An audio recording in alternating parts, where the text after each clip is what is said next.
Hey, what's up? I'm the Cartoon-theorist YT. Today we're covering Bendy and the Dark Revival. Guys, this has been a long time coming, and I'm so excited to break all this down. We have new characters, game mechanics, and Henry's back.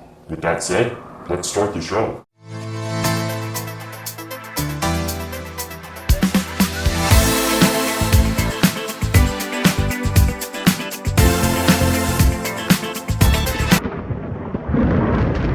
We open with Audrey making some Bendy sketches saying, "Another late night, another crazy deadline."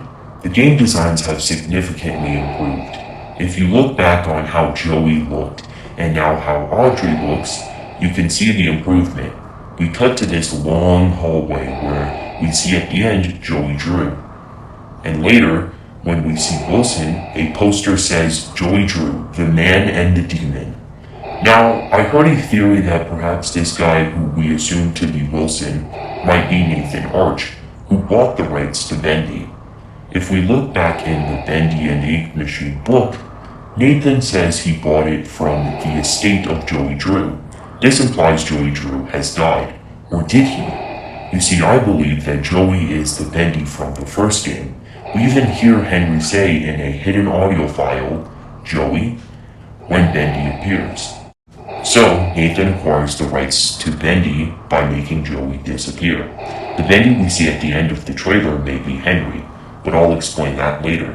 We see Audrey has been transformed after being sent to this inky dimension. I think this might have also happened to Henry. I think what they'll explore later in the game is that if she doesn't go back, she'll start slowly turning into a cartoon character.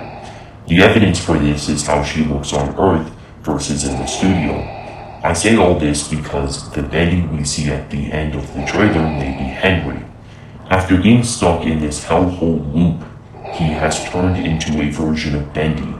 Joey was a monstrous Bendy because that's who he was on the inside. Henry is a sweet, kind, and caring person, so it makes sense that his version of Bendy is small and cute.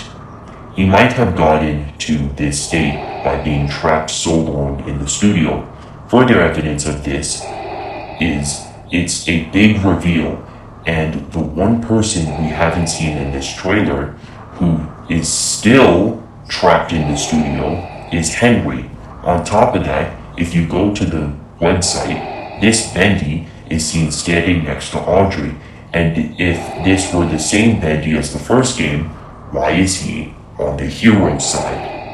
If this little Bendy isn't Henry, there might be someone else. In this trailer, there's someone in the shadows rocking back and forth with long hair. After spending so much time in the studio, Henry's hair might have grown. Throughout the whole game, Henry is alone. Sure, he had Boris, who he had to kill, and Tom and Allison, who left him to die and sent him to die. But when walking around the game, you realize how alone Henry truly is. There's writing all over the walls from him. He's so lonely. One message says, there was no choice. He's depressed, and by now he might have finally snapped. Speaking of characters we missed, we see someone stabbed to the wall with a bag over their head.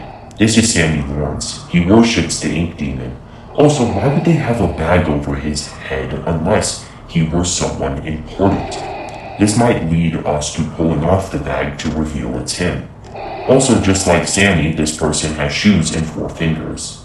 The pipe through him will pull out and use. We see some new areas, but the one most important to me is Artist's Rest. This might be where we discover all the dead bodies of the former workers of Joey Drew. Wilson says, for 211 days they have lived without the Ink Demon, and that in return they must bring Audrey to him. So now everybody is after her. One of the elements of this game may be figuring out who to trust. In this game, we'll end up having to team up with Bendy. We also see the Butcher Gang and this weird blob thing. I think this may be an important character as it was in the teaser. In the game, there might be a climbing mechanic as we see Audrey climbing up a wall and ladder. The angel stations are as operational as ever. A Butcher Gang member is screaming at the door. We may get jump scares as we go in these. Another mechanic of the game seems to be powering up our weapon because Audrey puts it in this battery-like contraption. There's more to be said, but that's it for this video. Follow me on Reddit and Twitter. With that said, stay tuned.